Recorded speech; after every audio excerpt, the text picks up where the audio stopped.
Greater Faridabad स्थित SPR society में RW चुनाव का घमासान अपने अंतिम चरण में है।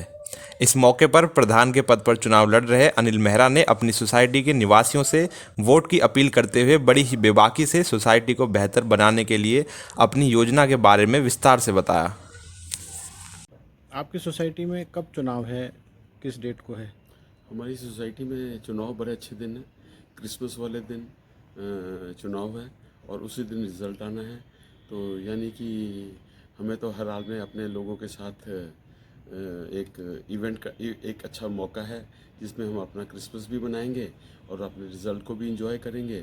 मेरी तो अपने सब रेजिडेंट से सारे अपना जो हमारे एसपीआर में रहने वाले उनसे ये अपील करता हूँ कि मुझे से ज़्यादा वोट देकर मुझे सफल बनाएं और मैं भी आपकी सभी इच्छाओं को पूरे करते हुए जो भी मुझसे बन पड़ेगा मैं आपकी सेवा करूँगा। धन्यवाद। मेहरा जी, एसपीआर में आप प्रधान के चुनाव लड़ रहे हैं प्रेसिडेंट के लिए, जी तो ऐसा क्या आप करना चाहते हैं जो अब तक नहीं हुआ है इस सोसाइटी के अंदर? देखिए जी, एसपीआर में जो है हमारे फरीदाबाद ग्रेटर फरीदाबाद की सबसे अच्छी सोसाइटी रही है और सबसे खूबसूरत सोसाइटी है। इस सोसाइटी में अभी कुछ काम होने बाकी हैं। जैसे कुछ बुज़ुर्गों के लिए हमारे पास ऐसी कोई व्यवस्था नहीं है कि वो हमारे गेट से अपने फ्लैट में जाएं और वो पैदल, उनके हाथ में सामान होता है तो वो पैदल जाते हैं। हम चाहते हैं उनके लिए ई रिक्शा चले। हम चाहते हैं बुज़ुर्गों के लिए, क्योंकि यहाँ पे बैठने की व्यवस्था वगैरह जो है उसको और अच्छा सुंदर बनाएं और एसपीआर को और सुंदर खूबसूरत बनाएं ताकि लोग आपस में सौहार्दपूर्ण वातावरण में प्यार मोहब्बत में रह सकें। तो मेहरा जी, बहुत सारे लोग वायदे करते हैं, प्रधान बनते हैं, जी तो आप अपने वायदों को खरा उतर पाएंगे? जी बिल्कुल। मैंने, क्योंकि जितना भी मेरा मैनिफेस्टो आया है उसके अंदर मैंने 20-22 पॉइंट जो भी मैंने लिखे हैं उसमें मैंने सब में टाइम फ्रेम लिखा है कि मैं इस दौरान इस टाइम के अंदर ये काम करूँगा, इस टाइम के अंदर ये काम करूँगा। और अगर मैंने सिर्फ अपने जो रेजिडेंट भाई हैं उनसे सिर्फ 18 महीने का टाइम मांगा है कि अगर 18 महीने में ये सब काम मैं ना कर सका तो मैं अपने इस्तीफे की पेशकश दे दूँगा।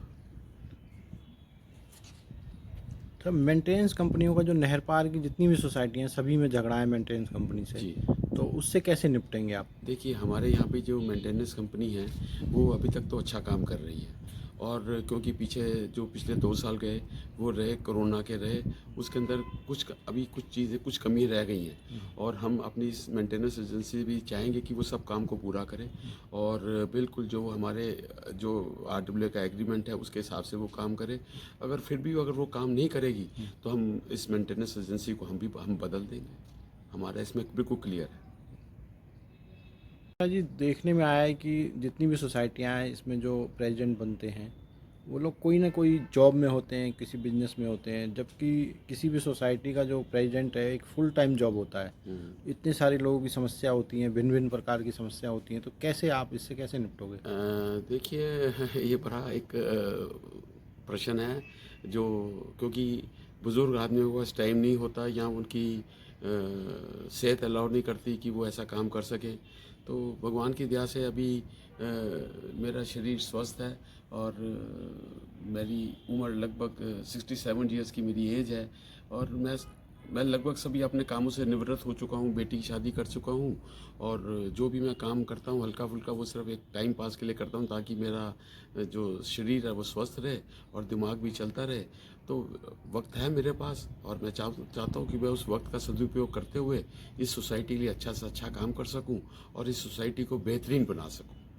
मेहरा जी, क्या आप बिल्डर से, मेंटेनेंस कंपनी से, प्रशासनिक अधिकारियों से, एमपी एमएलए सबसे तालमेल जब तक नहीं बिठाता आदमी तब तक काम होता नहीं है, कहीं जी भी नहीं होता? जी आपकी जी सोसाइटी में भी जी यही दिक्कतें आएंगी, जी तो इन सबसे आपको तालमेल बिठा पाएंगे आप? देखिए जी, तालमेल की जहाँ तक बात है हमारा, मैं अपने आप को यही सब समझूंगा कि क्योंकि मैं भी आगे इस लाइन में रहा हूँ। मैं दिल्ली में भी कई एनजीओज़ के साथ मेरा संबंध है और कई सोशल वर्कर के साथ मैं अपना काम करता हूँ और ख़ुद भी एक मोटिवेशनल ट्रेनर सा रह चुका हूँ और अच्छी ट्रेनिंग कर लेता हूँ, लोगों को अच्छा सिखा देता हूँ और मेरे में एक सबको साथ लेके चलने की एक भावना है, जिसको मैं चाहता हूँ कि वो मैं सबको साथ लेके चले, चाहे वो मेंटेनेंस कंपनी हो, चाहे वो बिल्डर हो और चाहे वो रेजिडेंट हो।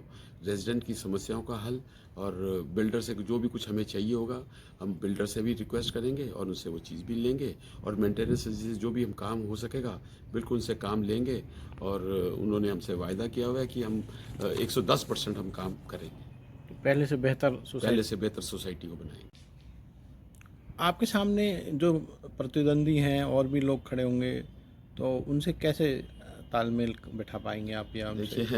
अपना पहले तो आपने मेरा प्रतिद्वंदी मत कहिए, क्योंकि वो भी इस सोसाइटी में रहते हैं, मैं भी इस सोसाइटी में रहता हूँ, हम एक परिवार हैं और मैं एक मोदी जी के इस जो वाक्य है उससे बड़ा संतुष्ट हूँ कि सबका साथ सबका विकास।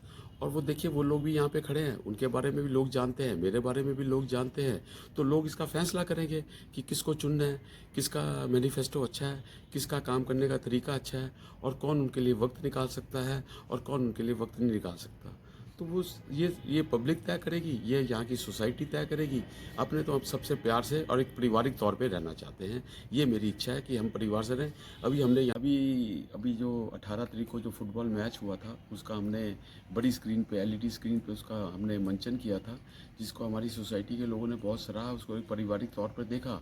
वो इट वॉज़ एन इवेंट, वो एक इवेंट के तौर पर लोगों ने देखा और उसको बहुत बहुत ही सराहा। और अभी हमने कुछ अपनी मेंटेनेंस एजेंसी से कुछ काम भी करवाए हैं, जिसको लोगों ने बहुत अच्छा अप्रिशिएट कर रहे हैं और हम आगे भी ये काम करवाते रहेंगे। और जो हमने लोगों को पारिवारिक तौर पे हम जोड़ें, उनके साथ इकट्ठा सौहार्दपूर्ण वातावरण में रहें, प्यार से रहें, मोहब्बत से रहें और यही एक संदेश है जो हम सबको देना चाहते हैं कि हम एक प्यार से रहें, एक परिवार के तौर पर रहें। तो इसके साथ ही मेरे ख्याल में आपका बहुत बहुत धन्यवाद, शुक्रिया।